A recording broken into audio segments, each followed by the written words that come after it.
चीन छुपा रहा है कोविड-19 संक्रमण का दूसरा चरण, 5 लाख लोगों को घर में किया कैद। एलएसी पर चीन भेज रहा मार्शल आर्ट ट्रेनर, भारतीय सेना के घातक कमांडो पहले से तैयार।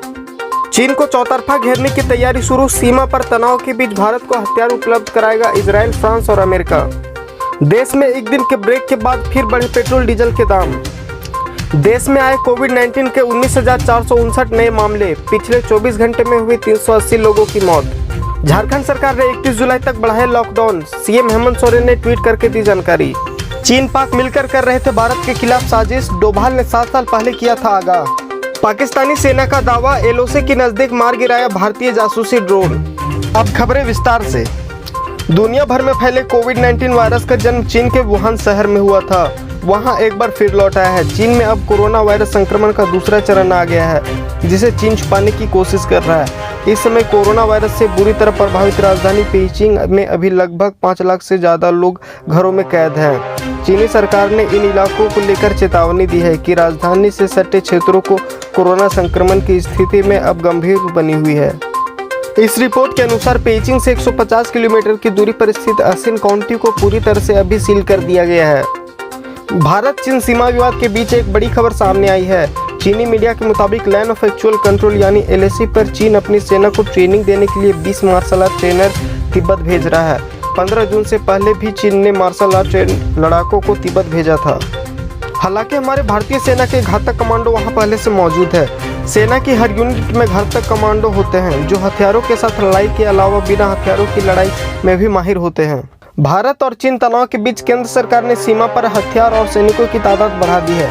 वहीं भारत को रक्षा क्षेत्र में मजबूत करने और चीन को धूल चटाने के लिए दुनिया के कई देशों ने सरकार को सहयोग करने की पेशकश की है, जिसके बाद माना जा रहा है कि जल्द ही भारत को अमेरिका, फ्रांस और इजराइल से अत्याधुनिक हथियार मिल सकते हैं, जिससे सीमा पर चीन के मंसूबों को ध्वस्त किया जा सके। इकोनॉमिक टाइम्स की रिपोर्ट के अनुसार रक्षा मंत्रालय के आधिकारिक सूत्रों ने बताया है कि भारत में जल्द ही फ्रांस और इजराइल से फाइटर विमान आएंगे।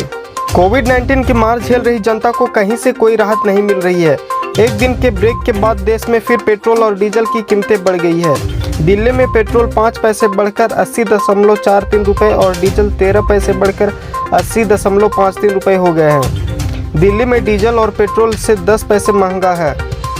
पिछले 23 दिनों में पेट्रोल 9.17 रुपये प्रति लीटर और डीजल 11.23 रुपये प्रति लीटर महंगा हुआ है।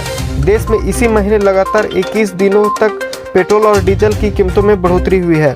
22वें दिन यानी रविवार को कोई कीमत नहीं बढ़ी। एक दिन के बाद फिर यानी आज तेल की कीमतों में भारी इजाफा हुआ है। देश में वैश्विक महामारी कोविड-19 के मरीजों की संख्या अब 5.5 लाख के करीब पहुंच गई है। पिछले 24 घंटे में कोविड-19 के 19,459 नए मामले सामने आए हैं। इसके साथ ही कोविड-19 के मरीजों की संख्या बढ़कर 5,48,318 तक पहुंच गई है। वहीं कोविड-19 से पिछले 24 घंटे में 380 लोगों की मौत हो चुकी है। इस तरह के संक्रमण से मरने वालों की संख्या 16,475 तक पहुंच गई है। केंद्रीय स्वास्थ्य मंत्रालय द्वारा सोमवार को जारी आंकड़ों के मुताबिक देश में 2,10,120 एक्टिव मरीज है। वहीं राहत भरी खबर भी है कि पिछले 24 घंटे में कोविड-19 के 12,010 मरीज स्वस्थ हुए हैं। देश में 3,21,723 कुल मरीज स्वस्थ हो चुके हैं। झारखंड सरकार ने कोविड-19 की स्थिति की गंभीरता को देखते हुए लॉकडाउन 31 जुलाई तक बढ़ा दिया है। मुख्यमंत्री हेमंत सोरेन ने ट्वीट करके इसकी जानकारी दी। उन्होंने लिखा कि कोविड-19 से संघर्ष में हमें आप सबके सहयोग से अब तक सरकार को अपेक्षित सफलता मिली है, पर संघर्ष अभी जारी है।